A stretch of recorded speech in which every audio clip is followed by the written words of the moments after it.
KB. Ganesh Kumar ഗതാഗത മന്ത്രിയായി സ്ഥാനമേറ്റതിനു ശേഷം ലൈസൻസ് എടുക്കുന്നതിനുള്ള ടെസ്റ്റിൽ മാറ്റം വരുത്തുന്നതുമായി ബന്ധപ്പെട്ട് ഒരുപാട് ചർച്ചകൾ നടന്നിരുന്നു.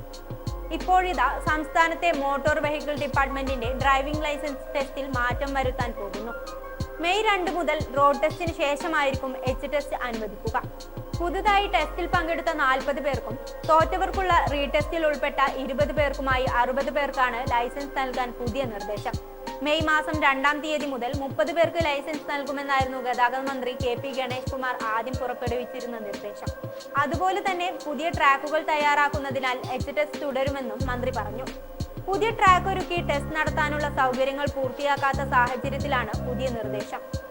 ഇതിനു പിന്നാലെ പ്രതിദിനം 100-ലധികം ലൈസൻസ് നൽകിയ ഉദ്യോഗസ്ഥരെ കൊണ്ട് പരസ്യമായി പരീക്ഷ നടത്തിക്കുകയും ചെയ്തു മോട്ടോർ വാഹന വകുപ്പ്. പ്രതിദിനം 100-ലധികം ലൈസൻസ് നൽകുന്ന 15 എംപിമാരെയാണ് മുട്ടത്തറയിൽ വിളിച്ചു വരുത്തി പരസ്യമായി പരീക്ഷ നടത്തിയത്.